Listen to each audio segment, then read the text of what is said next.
Good day, ladies and gentlemen. My name is Al Hendershot Jr., and today is Thursday, September 29th, 2011. And I have been asked to discuss my findings on the inconsistencies that I have discovered concerning Obama Onyango, which is Uncle Omar, and is the uncle of Barack H. Obama, who was arrested in Framingham, Massachusetts, a couple months ago on the drunk driving charge. And I have discovered several inconsistencies concerning this individual, which I will discuss in this presentation. So let's begin with the first inconsistency that I discovered concerning Mr. Onyango.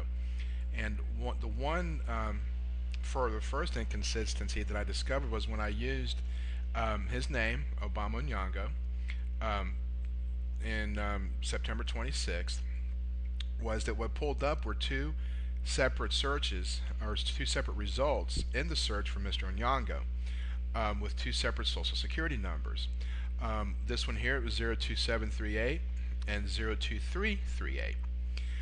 One for Mr. Onyango in Colgate Road in Roslindale, Massachusetts as of July 2010. The second, with the 023 social, is associated with Mr. Onyango here in Framingham, Massachusetts, which is the town that he was arrested in. And if you notice here, the association with Mr. Onyango in this address go back to June of 2007.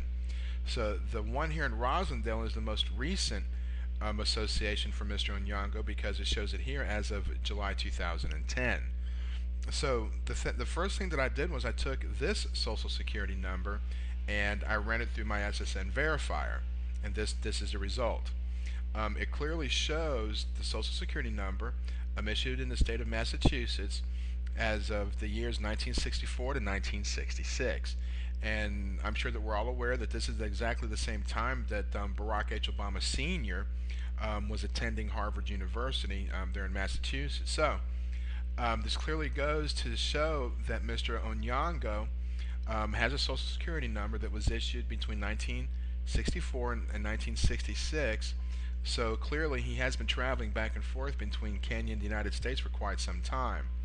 And so how did an illegal alien obtain a verifiable social security number? I can't explain.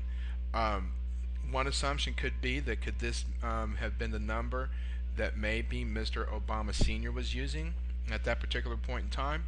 Who knows? But this is definitely a question that the media hasn't touched upon. Matter of fact, I don't even think they know. And maybe even the law enforcement there in Massachusetts, I don't think that they know. Maybe the federal or ICE, I don't know. I don't think they know either.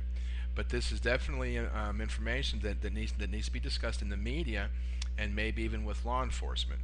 So what we're going to do now is we're going to go ahead and transition to the discoveries that I made using a pull on this particular social security number, the 023. And as you can see, when I did the pull for that particular social security number, the 02338 number, it came up with two different results. And one can note the inconsistency yet again associated with the use of an individual social security number who's living in Falmouth, Massachusetts as of 2011. There it is right there in July 2011. This is clearly a case of a stolen social security number being used by Obama H. Onyango as of 2011. I have redacted this individual's name. Her first name is Paula, and she lives in Falmouth, Massachusetts, and again as of July 2011. I did redact her information. However, if the authorities needs this information, I can make it available to them, obviously. And again, it shows that Mr. Onyango is using her social security number in connection to his Framingham, Massachusetts address as of June 2007. Remember the date? Again, July 2011. So, with that being said, I went ahead and I did an SSN verifier search for this social security number, or Miss Paula's, and it shows that it was issued in Massachusetts between 1964 and 1965. And again, the dates are different of the years issued for the two separate social security numbers that Mr. Onyango is using. And so again, that is another inconsistency concerning Mr. Onyango and the Obama family. So let's go ahead and move on. In 1992, let me go ahead and pull this up. In March 16th of 1992, Mr. Onyango actually formed a corporation with two other partners, Wells Market Incorporated, and it was dissolved in May of 2000, May 31st, to be exact, of 2007, by a court order, involuntary dissolution by court order. Now, the one other inconsistency that I can't understand is how was an illegal alien allowed to form a corporation in the United States of America without having his documentation or his background checked properly by the state.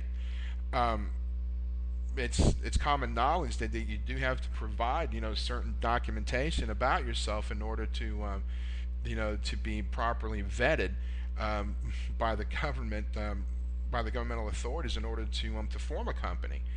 And so again, the question is, how can an illegal alien be registered as a treasurer for Business Incorporated in Massachusetts dating back to 1992?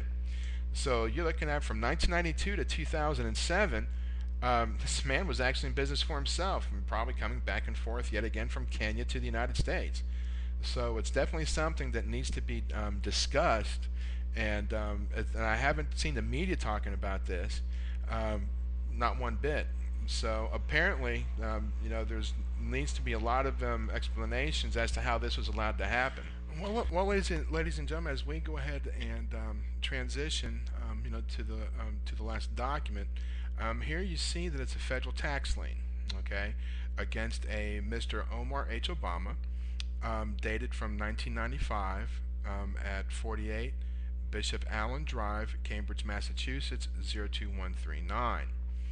And again, this is indicative of the Obamas, using several names associated, with themselves, and obviously it shows here Boston, Massachusetts, 49017340 is the serial number for the document, and the lien itself is for a grand total of $3,876.52.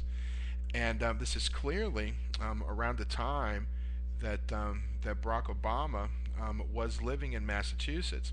So clearly, this is indicative that Barack Obama actually knew that his uncle Omar was probably staying in Massachusetts at the same time that he was attending Harvard University. And again, as I stated earlier, this is indicative of the MO, for the Obamas in using many names and many Social Security numbers associated with themselves. And obviously, this has not been discussed in the media. I don't know if law enforcement knows it. I don't even know if the Internal Revenue Service knows it. So this is definitely something that needs to be discussed. I hope that everyone has found my presentation informative, and I do hope that this does create some discussions about what seems to be the several inconsistencies surrounding the Obama family. And thank you, and have a great day.